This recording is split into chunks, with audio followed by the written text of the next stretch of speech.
مفاتيح البشر والأمن والجنة في الصلاة والتسليم على مقيم السنة. ndax man xam naa ne bu ngeen ko ñaanee rek suñu borom dana ko dogal ndax loolu moom dund nañ ko xam nañ bu baax a baax daje bii ñuy daje maqaama mi ci yàlla def ak daraja ji ci yàlla def ak borom ni mu toll ak may gi nga xam ne suñu borom may na ko ki nga xam ne ku ko bëgg képp te dëkkoo ci réew mi doo jullit soo ko bëggee boo bëggee Sëñ Fallu képp boo ñaanee ci moom mu am xontu balaa nag taalibe Sëñ Tuubaa boo xam ne mi ngi fii di ci yoon bi te xam ko am ci yéene bëgg ko sopp googa law ba agsi ci njabootam gi law ba agsi ci yéen kon maa ngi ñaan rek ci yàlla gën tudde Sëñ Tuubaa ngir yàlla di ko yalwaan kenn ku nekk ñaanal ñu ngërëmal Sëñ Tuubaa ci barab bii ñaan jàmm aussi ci réew mi su leen ko ñaanee rek dana am di nuyu monsieur le sous-préfet bi nga xam ne mi ñu fi teew te moom moo jàpp réunion bi muy CLD bi te nga xam ne ñoo seq liggéey bi mu fan yëpp ñetti fan yëpp mu dima ci woo ndax am ci yéene ak taxawaay bu mag a mag ndax moom li mu waxee nee na ma yàllaa dogal bi mu ne cëpp fii daaw bisi maanaam Kazu Rajab la fi njëkk a présidé loolu nag nee naa ko suñu borom la baaxee nga tëb daal ci Sëñ Fallu loolu moom yàlla ko baaxee ko moom bu mu jaar ba am sens boobu waaye xam naa ne ku am sens moo tax ma di ko nuyu di nuyu l'ensemble de ces services yi fi nekk muy sécurité publique police gendarmerie service de jeunes sapeurs-pompiers ak mboolem chef service yi nga xam ne ñu ngi fi teew di nuyu suñu bokki taalibe yi nga xam ne ñoom la ñoo seq liggéey bi tey teew fi te bokk ci comité de organisation bi ak ñi nga xam ne ay taalibe lañ yoo xam ne ñoo bokk seq liggéey bi di ci wax rek lu gàtt loo xam ne wax naa ko alaaji laata tey mbiram Sëriñ Fallu moom ku ñëw ci may fekk ko dem ci may ba awma ci fii la awma ci lii la awma ci lii la loolu lépp lu ñu ci dégg luñ yaakaar ne lii war naa am danañ ko jéem danañ ko def suñ ko mënee suñ ko mënul danañ ko jéem donc amuñu ci daal loo xam ne commune bi danaan fii la ci tàmbalee wala fii la ci yow wax naa ko ak alaaji wax naa ko ak sëñ Ahmadou ci kanam sëñ Xabaan ndax ay taalibe lañ yoo xam ne xam nañ dayo bi xam nañ ki ñuy defal am nañ yéene ci defal ko kon amuñu ci tàmbali amuñu ci yemukaay di ñaan rek leen ñaanal ñu suñ borom may ñu am kàttan ba man cee def lim nga def ba bis bi ak ñu séenu ko ci jàmm mu agsi ci jàmm jàll ci jàmm loolu rek lañ leen wax ngeen di fàttaliwaat rek ngeen ñaanal ñu jàmm ci réew mi ndax gannaaw murid yi moom ñi ngi fu ne ñooy lépp ngeen ñaan jàmm ci réew mi ndax taalibe yi yëpp ko soxla xéewal ak jàmm moom taalibe yi yëpp ko soxla te bu ngeen ko ñaanee suñu borom dana ko wàcc ci réew mi kon ñoo ngi leen koy gis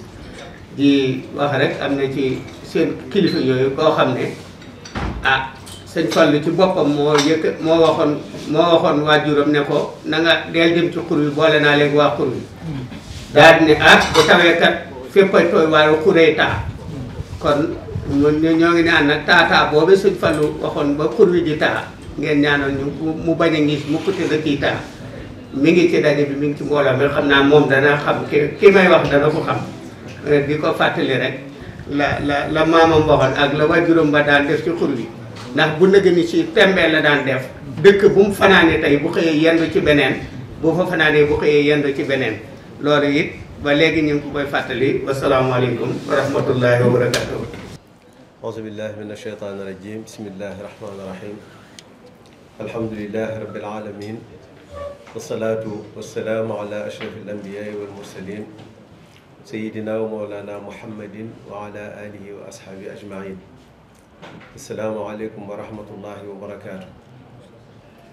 ci ndigalul Serigne Mouhamadou Xabaan moom Cheikh Mamadou Fadil ñi ngi yëkkati kàddu ci ndigal lu jógee ci Serigne Abdou Fatah mi nga xam ne mooy jëwriñu màggalu Kazu Rajab mu jëlee ci ndigal ci kilifaam Cheikh Aboul Baraka moom Cheikh Mahamadul Fadil ku ñaanal ñu yàgg fi lool te wér ak jëwriñam Cheikh Mahamadul Bachir ak seen jëwriñ Serigne Mahamadul Mourtada di yëkkati kàddu yooyu nag tàmbalee ko ci nuyoo bu jëm ci Cheikh Mouhamadul Muntaqa di ko ñaanal mu yàgg fi lool te ànd ak wér ba li mu yéene liggéeyal sëriñ bi lépp mu mën koo def te ànd kook njabootu sëriñ bi yëpp ak jullit yëpp sëriñ bi yebal nu ànd ak njabootam bi yëpp sëriñ Cheikh mi nga xam ne moo mag ci sët yi sëriñ Baye Ndaam ak mboolem daayira dongo yi daayira taalibe yi ak daayira njabootu sëriñ bi yëpp ñu ne nañ ñëw ànd ak sëriñ Mouhamadul Xabbaan ñëw teewal ko fii ci jataay bi yëkkati kàddu yu nuyoo yooyu nag teg ko ci loxo yi sëriñ Abdoul Ahad Ka mi nga xam ne mooy kilifa maire bi fii mu tegal nu ko ci loxol sous-préfet di sunu wëllëre bu baax a baax muy nuyoo yu tedd yu sell di nuyoo lislaam di ko ñaan moom itam mu jottali nu ko ci mboolem chef de service yi nga xam ne teewe nañ jotaay bi tey jàpp ci liggéeyu màggal gi waaye mu yeggalal ñu liggéey boobu ci gouverneur waaye mu yeggalal ñu ko ca ministre de l'intérieur mu yeggalal ñu ko ci premier ministre sëñ Ousmane Sonko nga xam ne mën na maa wax ne moom diggam ak màggalu Kazu Rajab kóllëre la ndax bu nu fàttali ko defe naa 2022 boobu jamono ji xaw a naxat waaye dafa ñëw màggal si ànd ak njabootam gépp mën nañ caa ràññee ku ñuy wax El Hadj Malick Ndiaye tey moo jiite mooy président assemblée nationale ak Jamil Sané defe naa ak mbooloo mu bari la àndaloon yemul ci màggal si waaye dafa wër njabootu kër Sëñ Fallou yëpp kenn ku nekk mu ñëw ci yow ne la kat politique indiwu ma fi nitu politique fu ñu ko seen dañuy jàpp ne dafay politique si waaye man damaa ñëw ngir fedd li si kóllëre sàkku si ñaan kon Serigne Ousmane Sonko kóllëre googu xam nañ ne njabootu Sëñ Fallou nangul nañ ko mel na ne waatu waaye nangul nañ ko ak waa réew mi waaye nuyoo boobu moom itam mu jokkal ñu ko ci njiitu réew bi di Serigne Bassirou Diomaye Faye ak mboolem ñi nga xam ne ñoo leen di jàppale ci liggéey bi ndax ci daje lu jëm ci wàllu administration lañ daje moo tax ñu yaatale nuyoo bi noonu sëriñ bi wax ne nag mi ngi yëgle ne ñi ngi jëm ci bis bu am solo muy bisu Kazu Rajab wala ñuy wax ne al israa wal mi'raj di xew-xew boo xam ne day xew-xew lislaam boo xam ne borom bi subhaanahu wa taala moo ko màggal waaye da cee terale woon ku tedd ka sallallahu alayhi wa sallam teraanga joo xam ne mësu koo teral kenn ndax ca la ko reñaane woon waaye yéege ko mooy al israa wal mi'raj alquranul karim wax ñu ko ci ay barab yu fasanti ko subhaanallazi asra bi abdihi laylan min al masjidi al harami ila al masjidi al aqsa alladi barakna hawla li nuriyahu min ayatina innahu huwa samiu al basir waaye wan nañu bi ida hawa ma dalla saaxibukum wa ma gawa wa ma yantiqu anil hawa in huwa illa waxyun yuuxa mu doon ay barab yu bari yoo xam ne sallallahu alayhi wa sallam moom moo ko nettali ci aminul wax yi jibril alayhi salaam na xew-xew ba amee woon ak la ci xewoon lépp cheikhuna alxadim radiallahu anhu moom itam waxaat ko ni ko alquran waxee leeral ko lool wax ne ci barab yu bare bari yoo xam doo xam sax foo ci tàmbalee mu wax ne sunu borom moo ko yéeg sural amini maa al amini fawqa al amini lil asfiyaay qad xaasa faxra min xiina asra bil jismi jahra waxinam ne kon borom xam-xam yi werante naan sallallahu alayhi wa sallam xëy na ruux gi moo demoon wala waaye mu ne leen bil jismi jahra bilam tiraay mu doon kon xew-xew bu màgg boo xam ne jullit yi yëpp ñoo ko bokk ndax teraanga ji sallallahu alayhi wa sallam amoon mas nañoo wax ne ci la ko njëkkaam bi ju toll noonu te keneen mosu ko woon a am kuréel moom waaye du am ci nag beneen xew-xew itam muy Cheikh Mahamadul Fadil gane ci jamono kon day xew-xew boo xam ne jullit yëpp a ko bokk waaye doomu aadama yëpp a ko bokk sax ndax sallallahu alayhi wa sallam moo rasulul alamin moom la yàlla yónni itam ci mboolem bindeef yi wa ma arsalnaaka illa kaafatan linnaas waaye mooy nabiyu rahma itam ñëw indaale yërmande kon yooyu yëpp day daje ci bis bu mag bii di bisu Cheikh Mahamadul Fadil ñu di ko waajal nag sëriñ bi yabal nu ne kon ne ñëw ànd nag njaboot gi teewi si jotaay bi nga xam ne ci la ñuy waajale doxaliinu bisu màggal googu yi waaye mu tasewaat ak beneen bis boo xam ne it mooy bisu Cheikh Mouhamadou Lamine Bara mi nga xam ne moom itam yàlla dafa dogal léppam dafa mel ni rek dafa seey ci sëriñ bi. kon màggal gi màggalu Cheikh Mouhamadul Fadil la Cheikh Mouhamadul Moustapha Fadil bi nga xam ne itam moo wootee loon sëriñ bi màggal gi Cheikh Mouhamadul Fadil da ko daan jëfal boppam waaye sëñ moo doo ko woote ni nga xam ne màggal gu mag gii Cheikhul Khadim radiyallahu anhu moo ko digle woon ne nañ ko ci santale boromam waaye Cheikh Mouhamadul Fadil moo woote woon ne mbokki jullit yi ak murid yëpp nañ daje Touba di ko fi màggal si kon màggal gi xew-xew yu bari da cee daje waaye ni ma ko waxee sànq màggalu doomu aadama yëpp la màggalu bindeef yëpp la màggalu jullit yëpp la rawatina nag murid yi kon sëriñ bi nee na ñu ngi wax bismillahi rahmaani rahim ci tàmbali liggéey bi di ñaan fekke ko ci jàmm te lépp noo xam ne daana doxe noonu xam nañ ne sax tànk kanam la am ndax mbiru sëriñ bi amul tànki gannaaw waaye noonu nag li ñu ci war ci wàccaay bi li ñu fi dégg mooy alhamdulilahi rabbil alamin ne suñu xel dal na ndax sant nañ ci lu weesu am nañ yaakaar ci ne itam lii ñëw day gën a jëm kanam waaye dara du ci sooxe incha allahu taala ci barke borom bis bi kon ñu ngi ñaan ñu fekk ko jàmm ak salaam te suñu borom defal ñu ci tawféex di sant rek ni ma ko waxee sànq sëriñ Abdoul Ahad Ka moom mi ngi dalal waaye di ko jaarali sëriñ Pape Sarr mi nga xam ne moom itam suñu wëllëre la nekk secrétaire général mairie bi El Hadji Ndiaye wax na ko sànq waaye di jagleel ak cant suñu préfet ndax moom gis nañ taxawaayam ci dëkk bi waaye nag màggalu Kazu Rajab moom ni mu ko waxee dafa am tawféexi tombeek moom bi mu fiy njëkk a ñëw waaye gis nañ taxawaayam rafet bi mu ci am di sant mboolem chef de service yi sant googu nag ñu koy jëmale ci seen kilifa yi nga xam ne ñoo leen fi yabal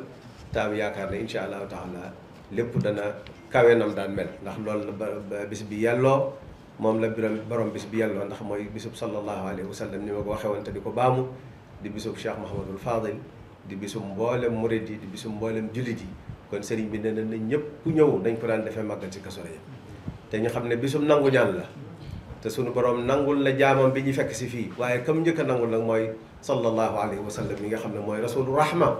mooy rasulul alamin mooy rasulul bashariya te mooy ki nga xam ne mooy soppeeb Cheikhul Khadim radiyallahu anhu ba nga xam ne moom dong la bëggoon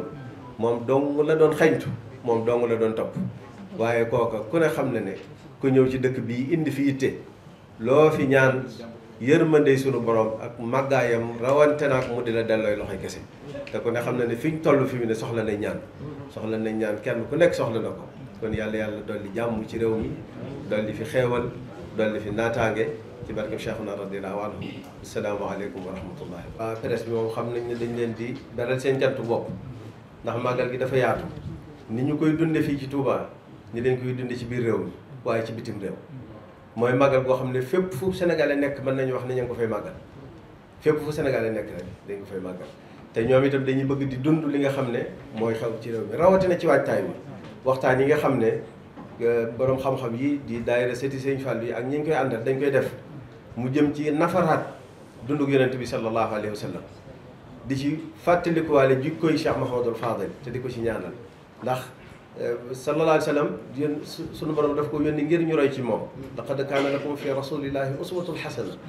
te nit ki boo xamut doo ko mën a roy moo tax bu weer wi teroo rek borom xam-xam yi dañuy tàmbali def ay waxtaan yu yaatu di nafar dundum gu sell googee sallallahu alayhi wa sallam di ci fàttalikuwaale Cheikh Mouhamadul Fadil mi nga xam ne moom it Cheikhul Khadim rek la doon roy te Cheikhul Khadim radiyallahu anhu sallallahu alayhi wa sallam rek la doon roy ñi di ko dund ci biir réew mi waaye ñi ci bitim réew itam di dund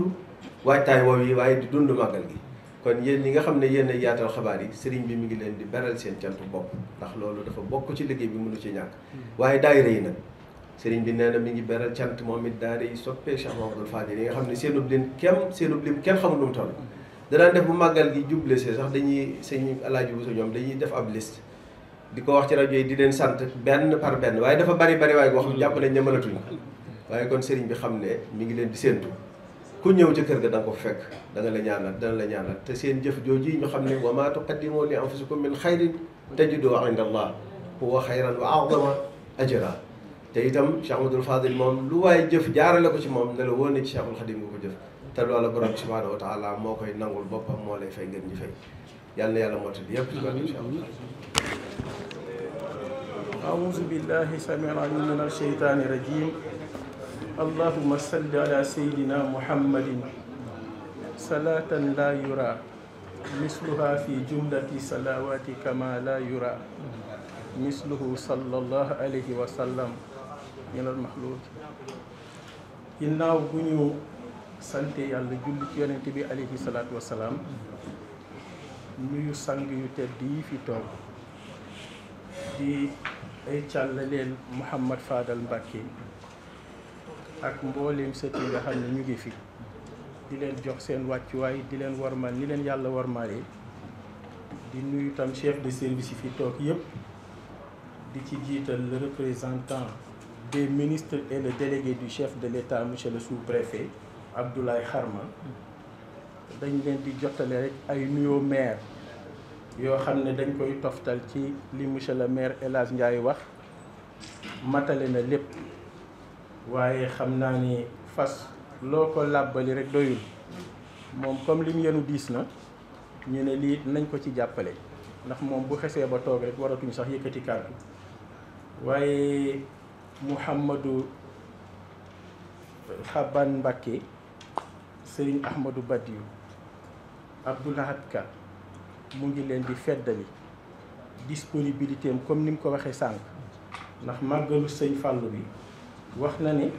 moom kenn du ko ci njëkk ci tàmbali gi ak mujj gi ba tax na lépp loo xam ne commune Touba Mosquée daan na ko yëkkati di ko def ci màggal gi loolu bu yokkul du wàññeeku tànk mu ngi doon maire commune Touba Mosquée wax màggal gi moom li ñuy wax bët li ciy weex ak liy ñuul kenn mënu ko tàggale njabootu sëñ Fallou bi ak moom dafa jàpp ni bët ak li ciy ñuul mel noonu lay mel kon ñu ngi leen di rassurer di leen won ni lépp loo xam ne comité organisation màggal gi soxla na ko ci domaine yi nga xam ne énuméré nañ ko lu ci yokkiwul incha allah du wàññeeku monsieur le maire El Hadj Ndiaye. Donc monsieur le sous-préfet, la version française, nous nous sommes réunis aujourd'hui dans le cadre de la préparation du Magal Kazu Rajab dédié à Mouhamad Fadal Mbacké, deuxième khalife de Serigne Touba. Et comme vous pouvez l'imaginer, cet événement phare enregistre plusieurs implications, notamment dans les secteurs que le sous-préfet de Ndam a bien voulu énumérer tout à l'heure, sur le plan de la santé, sur le plan de la sécurité, sur le plan de l'assainissement, sur le plan de l'eau et sur le plan également de l'électricité. Et comme vous le savez très bien, tout ce qui est activité de développement ou des événements de ce genre ergotent autour de la commune de Touba Mosquée. C'est la raison pour laquelle, comme à l'accoutumée, le maire de la commune de Touba Mosquée, premier magistrat de la ville, s'engage de nouveau à accompagner le comité d'organisation sur tous les plans. Pour ce qui a été énuméré sur le plan de l'accompagnement du service d'hygiène en carburant, soyez rassurés, monsieur Seigne Ahmadou Badiou, que le maire,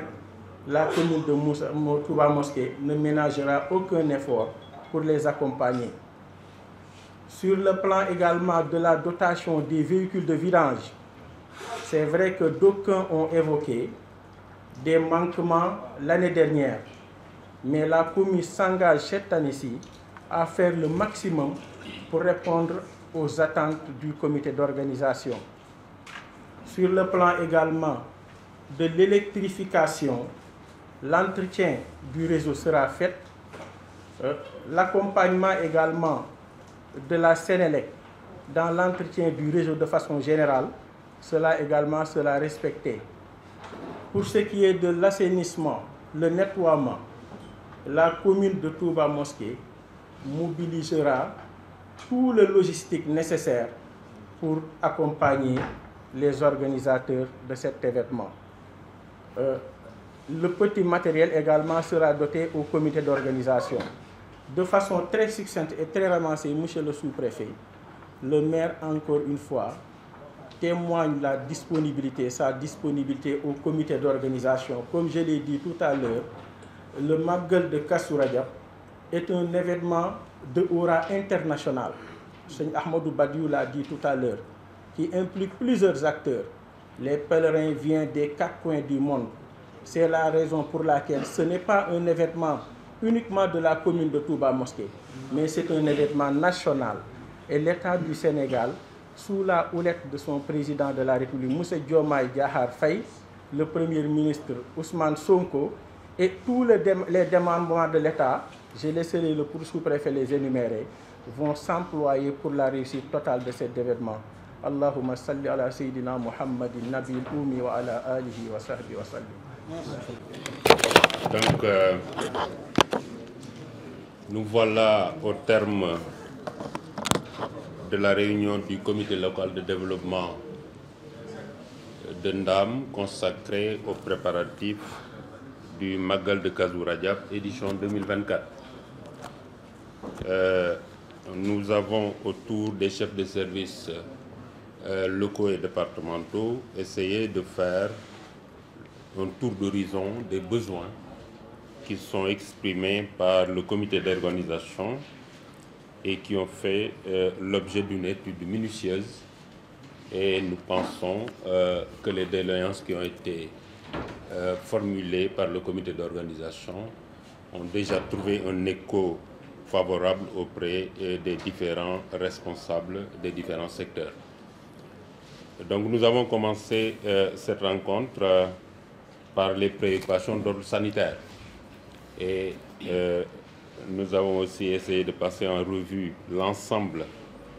des dispositions qui ont déjà été prises l'année dernière.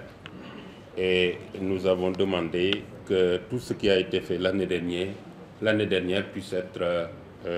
augmenté cette année-ci, à l'image du nombre de postes avancés qui était au nombre de 14 l'année dernière. Et le comité a émis le souhait de les voir portés à 16 cette année, avec le remplacement et tout. Et donc le médecin-chef du district a bien voulu, n'est-ce pas, faire des promesses par rapport à cette demande du comité d'organisation. En ce qui concerne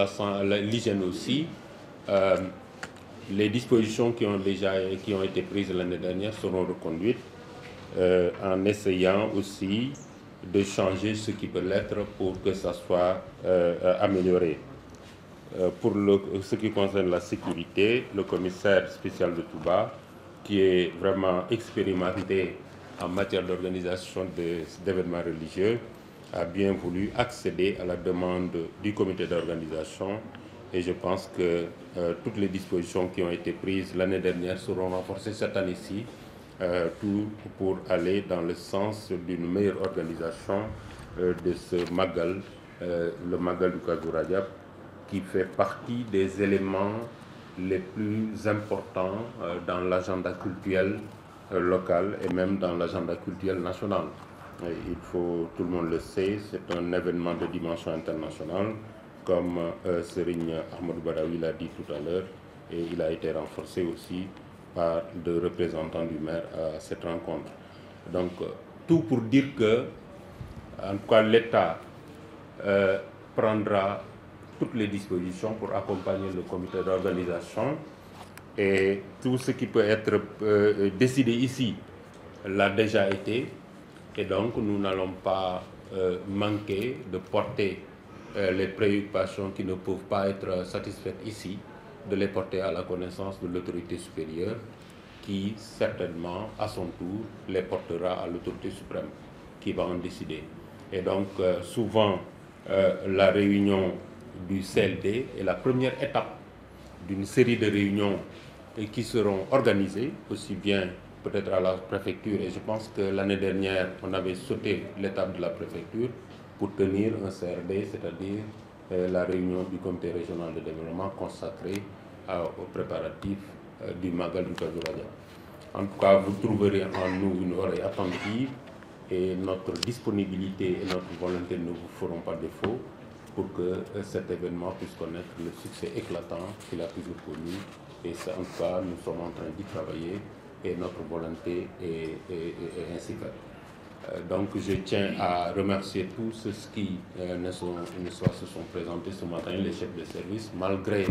les rigueurs du climat, malgré, n'est-ce pas, le nombre d'activités qu'il y a aujourd'hui à Touba.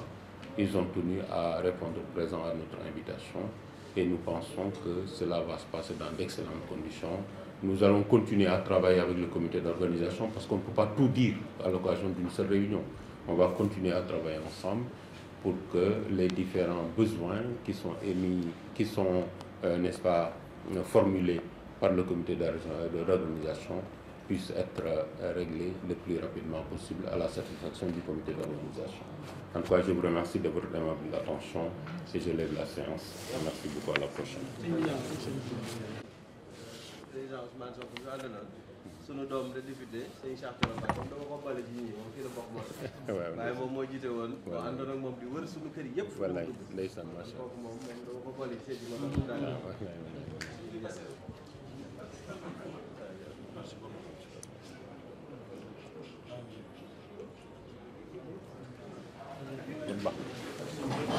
مفاتيح البشر والأمن والجنة في الصلاة والتسليم على مقيم السنة